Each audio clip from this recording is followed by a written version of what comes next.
C over the sine of 26.6 equals my 6.5 over my sine of 45. Again, I'll cross multiply. Okay, I'll do cross multiply. Let's see if I can see this. Okay, so I'll go 6.5 times the sine of 26.6, close the parentheses, divided by sine of 45, and I get an answer about 4.1, okay? Okay. So this particular problem is the heaviest. It's got the most point. There's 7 possible points out of 25. So if you can't do this at all, it automatically takes you to a C. Okay? So you get a point for drawing it correctly. You get a point for finding the big triangle, and you get all the 3 points for the little triangle, okay? But it's all the same stuff. It's the law of sines all the way through, right? It's just the law of sines. Set up your opposites and figure it out. It is the donkey triangle, okay? Okay, give me thumbs up when you get it. Okay? Wait. Can you go down a little bit? I sure can. Thank you.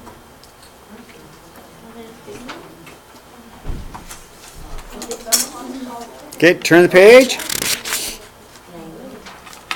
Oh, we're on part 2. So when you guys, if you look it up tonight, there'll be part 1 and part 2. It'll only hold 30 minutes worth. I don't know why.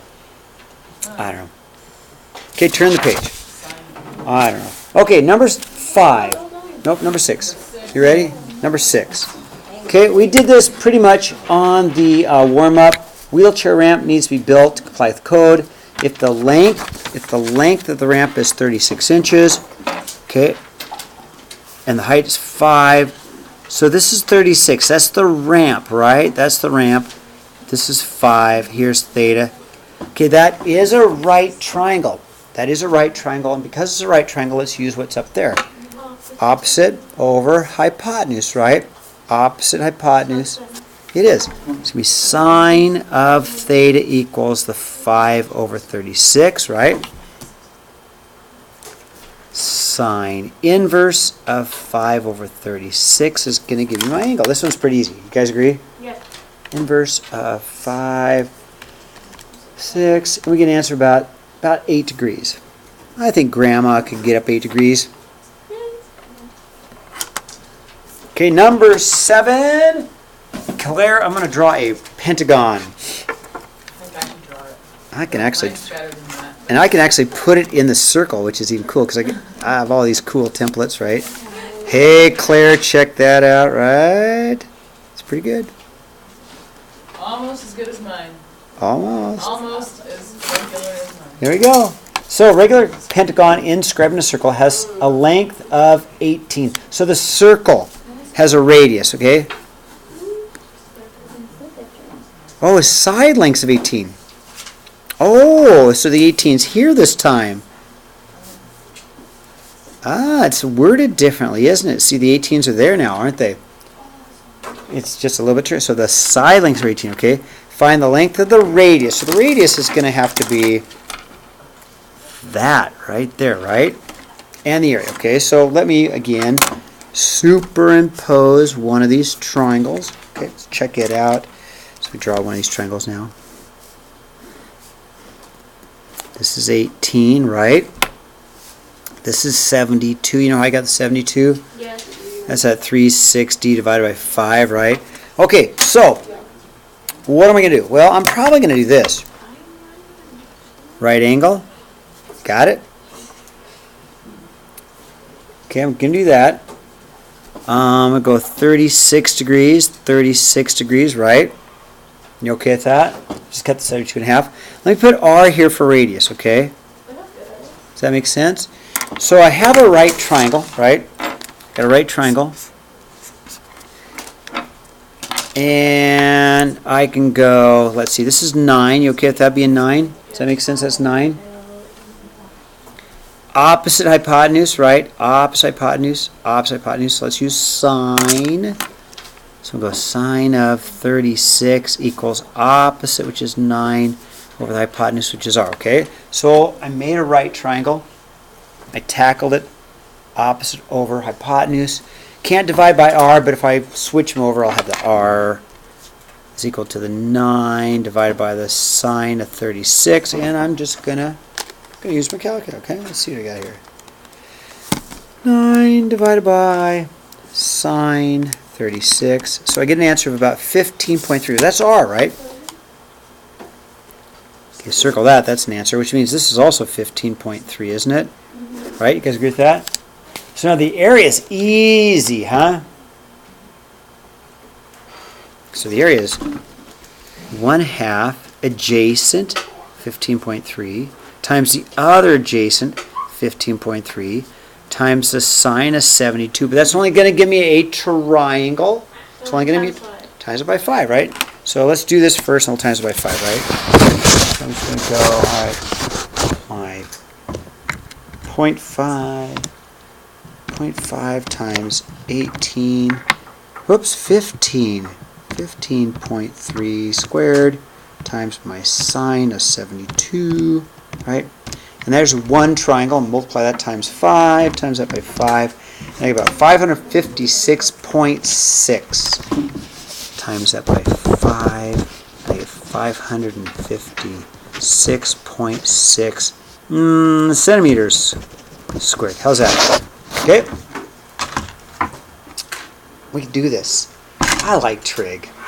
Okay, last but not least, number 8. Okay, I'm going to get a blank piece of paper. So you get your blank piece of paper. You can flip it over to the other side, right? For number 8. Okay. Okay. So I'm going to do it on the other side for number 8. So let's see what I have. That's an 8. Bad looking 8. Okay. So, girls. So 2 ships leave port at the same time. So one's going to go north 35 to east, and the other's going to go south. Okay, so I'm going to go ahead and put my port here, call that for port. And I like to draw my compass rose. I like drawing the compass rose because it gives me north, east, south, and west, right? There's my compass rose. So ship A is bearing of north 35 east. Okay, I can do that. North. All right, here we go. North 35 degrees towards the east. 10, 20, 35. So I go north at 0, okay, right? North at 0, 0 degrees, 10, 20, 35. So I'm heading this direction, right? And I'm going to draw this line 6 for its speed, 6 knots, okay? So I'm just going to draw it 6. And then I'm going to label. 35 degrees, 55 degrees, 6, and ship A. Okay, I'm going to label everything I can. Ship A, okay, ship A, 6 knots, or 6 centimeters long, 35 degrees, and then 55 because I know it's 90 degrees between north and east, okay? So ship B is going to take a trip. So ship B is going to go south 10 degrees towards the east, okay? So let's look south, okay? South. 0 degrees for south, right? Way down here, 0 degrees for south. And then 10 degrees toward the east, okay? Right about there. All right, so got this. And I'm going to draw that in 8, I think, isn't it? Is it 8? It is 8. Ship B. I'm going to put my 10 degrees in here, which makes that 80, right? And this is 8. Now, just like Gilligan's Island, we're going to take a 3-hour tour. Remember Gilligan's Island? We're going to take a 3-hour tour. So after 3 hours, the triangle doesn't change shape, but it just gets bigger, right? So I can either draw it bigger or just be smart and say, let's multiply that by 3 and call that length 18. Multiply that by 3 and call this length 24. You guys okay with that?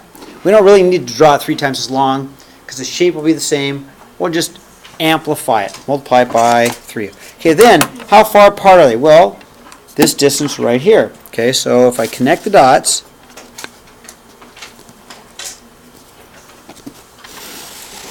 here they are. Okay, so here is side C. This is a 135 degree angle. We have side angle side. No opposites. We're going to use the law of cosines. Am I going too fast? Okay, I'll let you catch up. I'm going to use the law of cosines because I have my side angle side. Law of cosines say cosine of theta or...